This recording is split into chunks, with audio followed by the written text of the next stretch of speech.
Hi everyone, thank you again for taking some time to watch today's video. I really appreciate it. In today's video, I want to talk about some of the terminal tackle that I use on the big hard swim baits.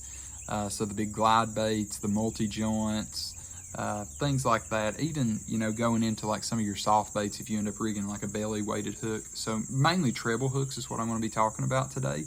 I do have a handful of jig hooks that I'll kind of touch on, but mainly I want to dive into treble hooks, split rings, snap swivels, and then just a few accessories that, I consider to be pretty well staples on my boat as far as what I do when I go swim bait fishing. Really fishing in general, but swim bait fishing especially, just because I'm hoping to catch that big bite. I want a big bite. And when I do get the big bite, I want to be able to depend on all of my hardware to be able to hold up to that fish. I've been blessed this year to be able to catch some really nice fish. The largest is still the 6.5 this year, but I do honestly believe that had the terminal tackle not been up to par, those fish would have easily bent hooks out. Your hooks are staples for you. I mean, you can't catch the fish without the hook. So you want to have confidence in your hooks. You want to have confidence in your hardware. So here's just some of the things that I use. I'd love to hear what you all use too, whether, brand, whatever, color even. I do have opinions on the color of hooks. And we'll kind of dive in there. But let's just start off with the easier ones, because when we get into hooks, it'll kind of be its own little portion. So snaps and snap swivels. I do use two different sets. So the first set is the decoy egg sinkers. I use the number 4 and the number 5. I typically use the number 4 the most frequently. I'm even considering like stepping it down, trying the number 3s. The number 5s are very, very large, kind of bulky. I might use these occasionally on something like the big Omer Trout Glide, the big 11-inch bait, but it's a very large swivel. It's rated up to 120 pounds of break strength. The number 4 is rated up to 90. I've never had one fail, either size, but I do typically fish the 4. I just like it. I haven't had any issues with it. And then these are some that I really like. It's the Gamakatsu dual lock snap swivel. Never had any issues with these, but this is the size number 5. I prefer the size number 4 again. Everything rated in that 90-ish pound break strength. That's around where I like it for the size and everything else. It's a nice snap swivel. Like I'd said in the previous video where I talked about like some of my fall and winter setups, I do throw the A-rig a lot. And prior to me making some of the A-rigs, one of the problems that I always had was, the bait would helicopter or spin a ton and you get tons of line twist. So one of the things that helped there was that snap swivel. Okay, well, since then, when I started building my A-rigs, I do use a swivel to attach my line to. So I've eliminated that on the bait side versus just doing it on a snap swivel. However, I still really like a snap swivel, even for like the big hard swim baits.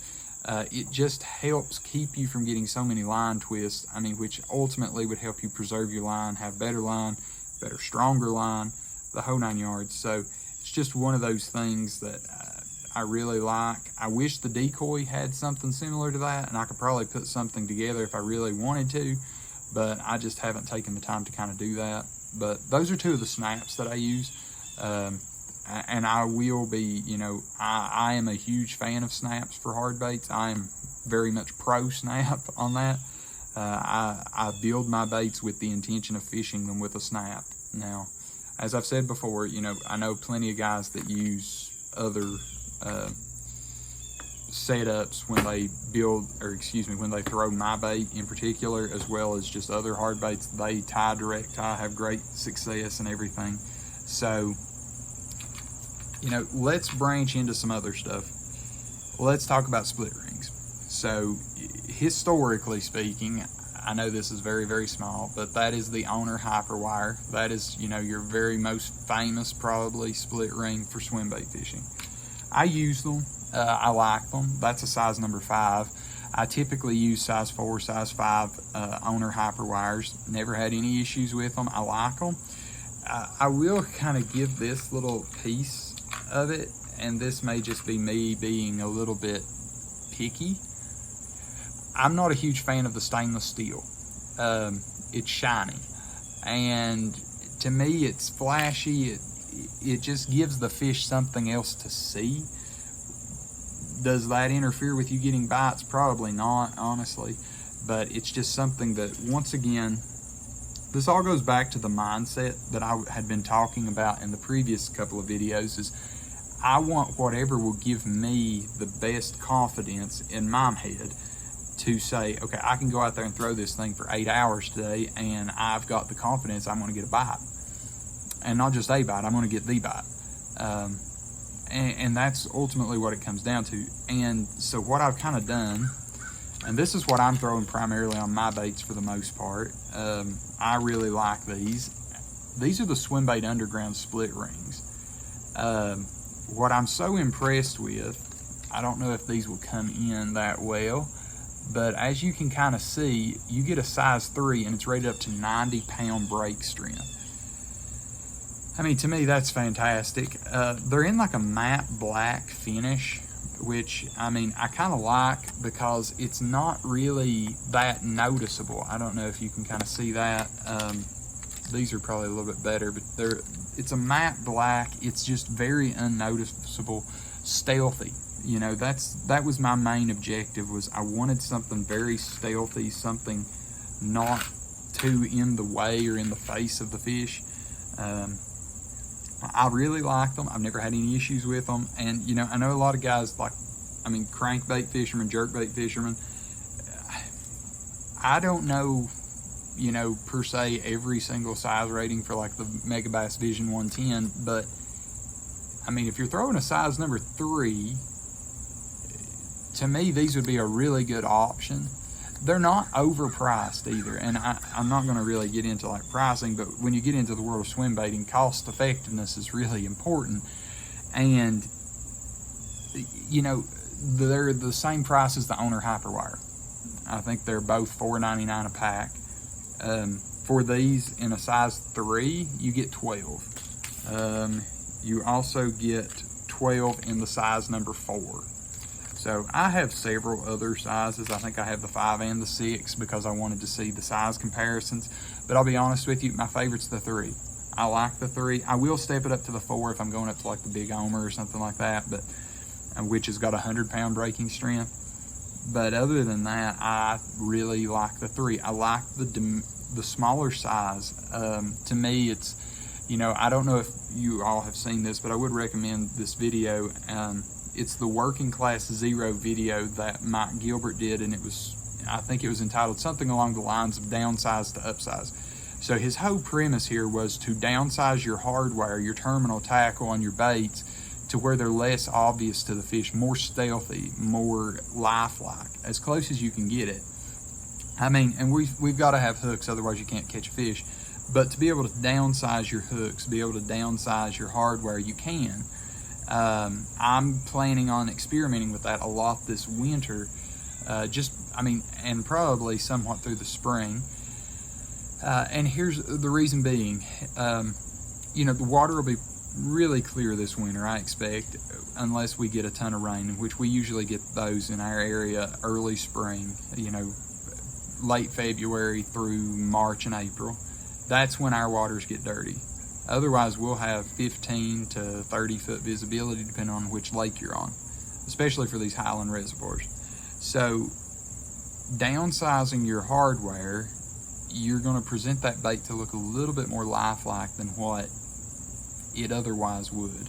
So that's just been my idea. I'll keep you all posted. You all be along for the ride, because I'm sure that I'm gonna do my best, like I said, to put out as many videos as I can along this journey of this winter, kind of experimenting with all these different baits, hardware, hook and split ring sizes. I'll give you all the details as I go. But all right, so now let's dive into the hooks.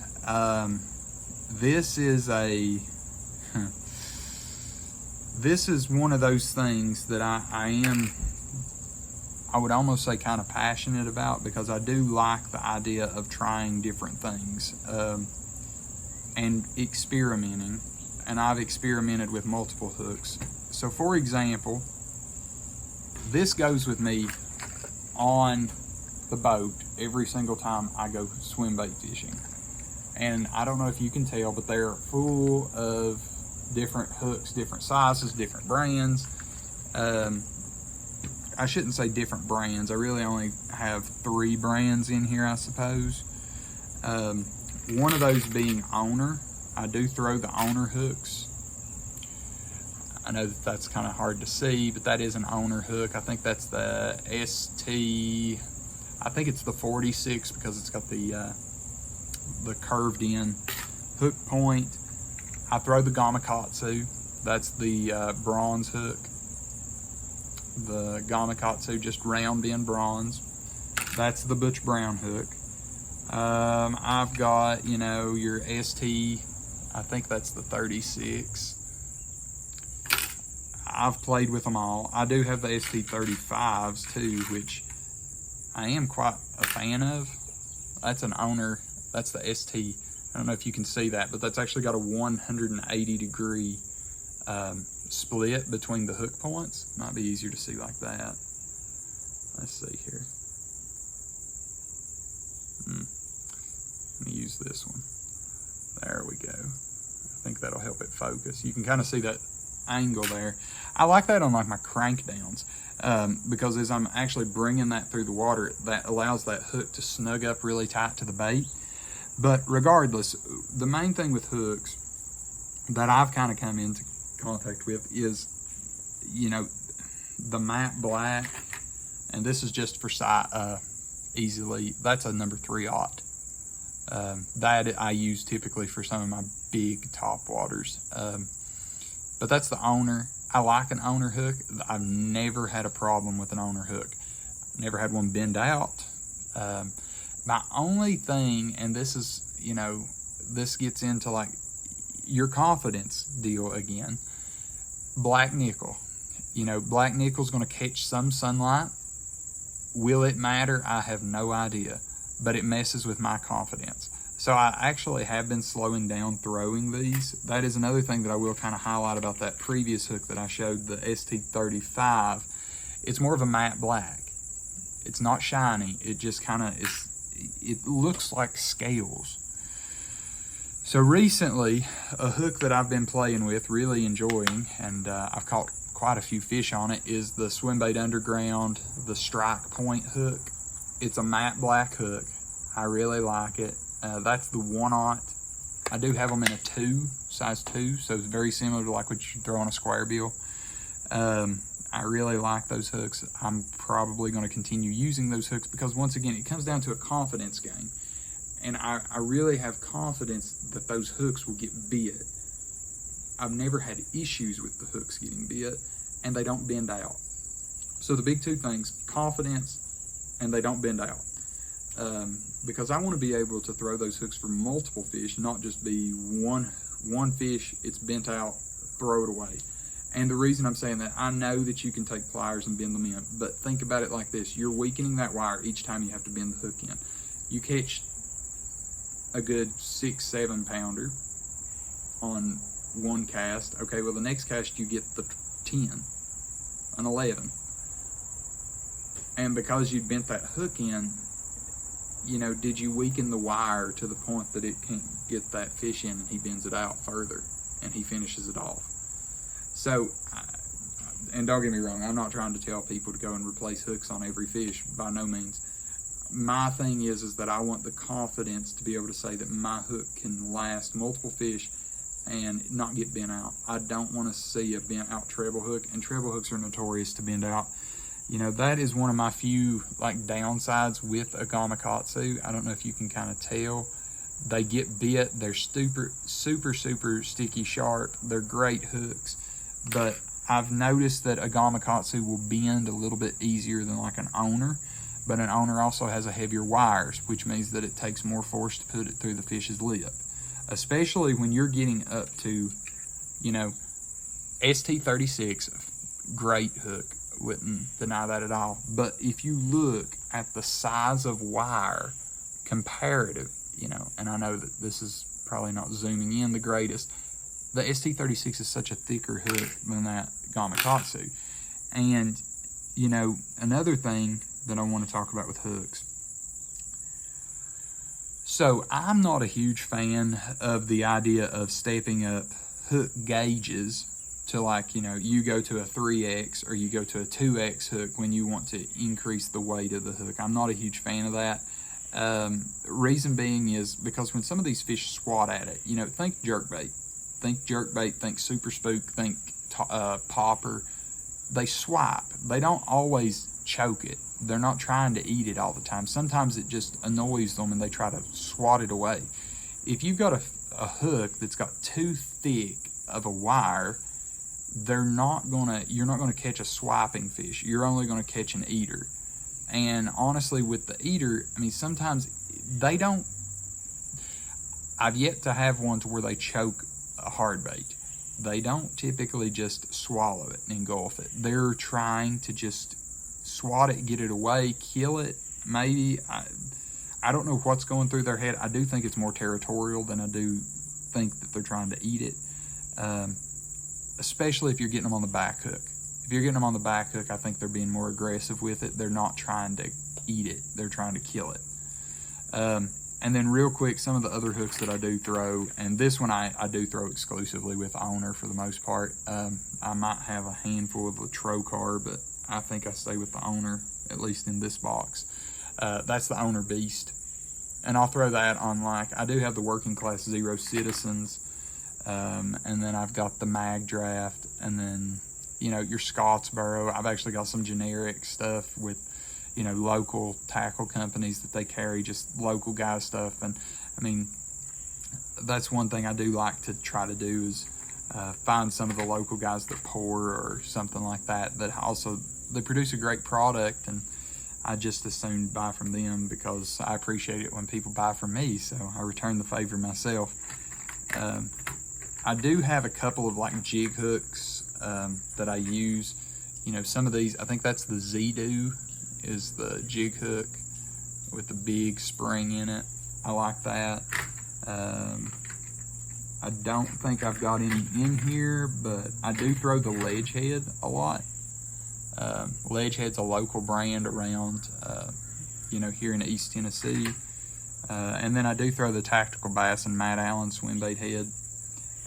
But, you know, I throw a lot more hard baits, so, you know, kind of when you look into my box here, you have 2 slots for jig hooks. You've got the Beast hook for the weedless, and then you've got the jig hooks.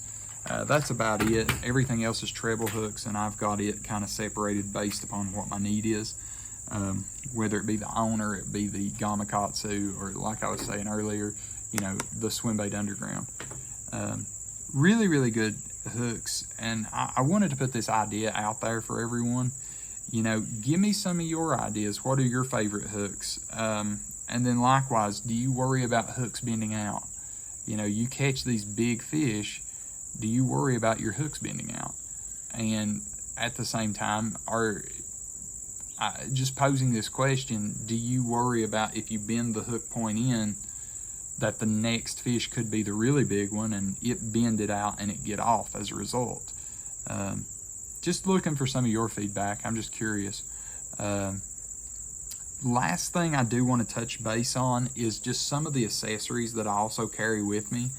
You know, I said that I don't like to upsize to like from a 1X to a 2X to a 3X as I want the bait to like sink faster, because okay, so with hard baits, especially with swim baits, because if they're cast out of resin, you have to weigh the bait to be able to get the ballast to where it'll swim upright and to be able to cut properly in the water.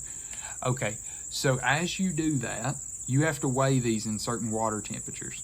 So for me personally, I prefer to weigh my baits in 60 to 70 degree water.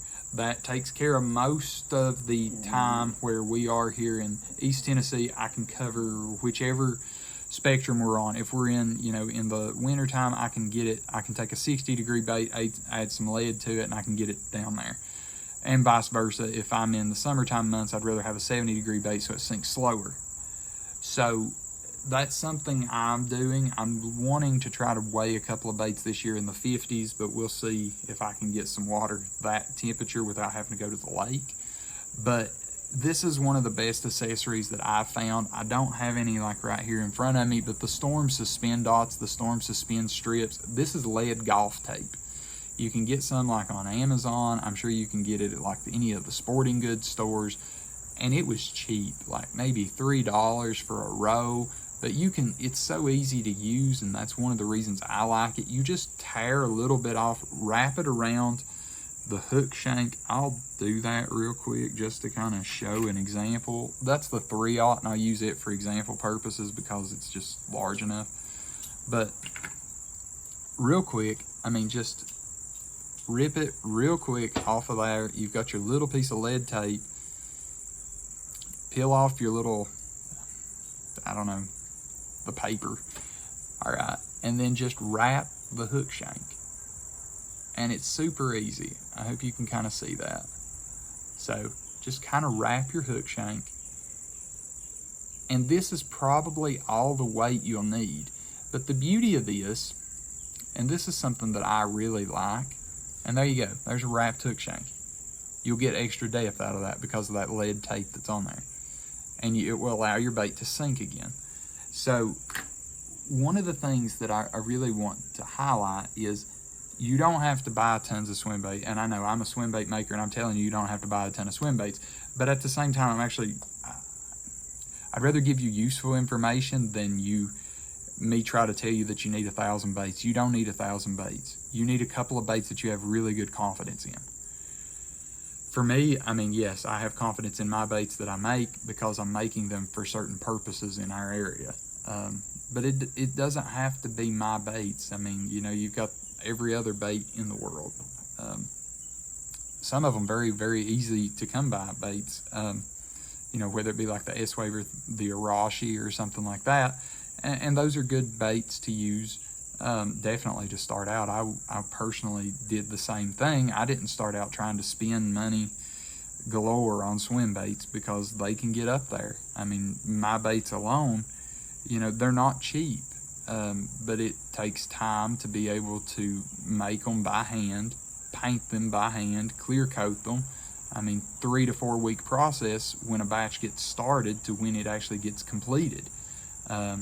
And summer wreaks havoc on bait making because of humidity and high temperatures.